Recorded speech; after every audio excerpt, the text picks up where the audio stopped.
C'est un convoi des plus précieux qui quittera Montpellier dans quelques jours pour le célébrissime Festival international de la BD d'Angoulême.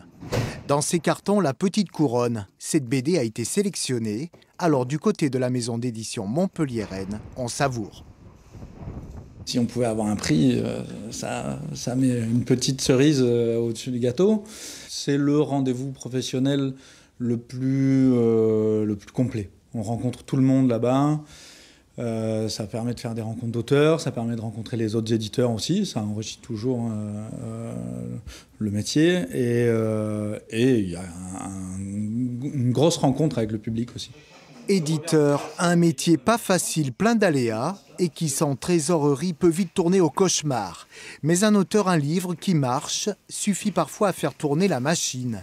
À l'image de Fab Caro, un auteur de Bédarieux qui cartonne avec Zai Zai Zai Zai, une BD tirée par la maison à 120 000 exemplaires. C'est l'auteur phare aujourd'hui qui a mis la lumière sur l'ensemble du catalogue, donc ça c'est super. Ça a donné l'envie à tous, au public, de regarder l'ensemble de ce qu'on fait, et ça c'est bien.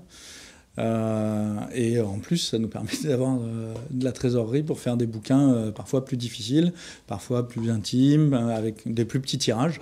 6 pieds sous terre, c'est aussi une galerie d'exposition, une boutique et un atelier où différents artistes se croisent. Comme Christo, qui se débrouille pour l'instant seul puisqu'il édite lui-même ses BD, une formule qui a toutefois ses limites. Moi, mon but, c'est ça, c'est d'accoucher de mon univers. Donc là, l'auto-édition, c'est comme une espèce de galop d'essai. Après, oui, j'ai envie de rencontrer un éditeur pour pouvoir développer le plus possible cet univers que j'ai en moi. Le festival d'Angoulême qui débute le 25 se tiendra jusqu'au 28 janvier. On croise les doigts pour La Petite Couronne qui pourrait bien, qui sait, créer la surprise.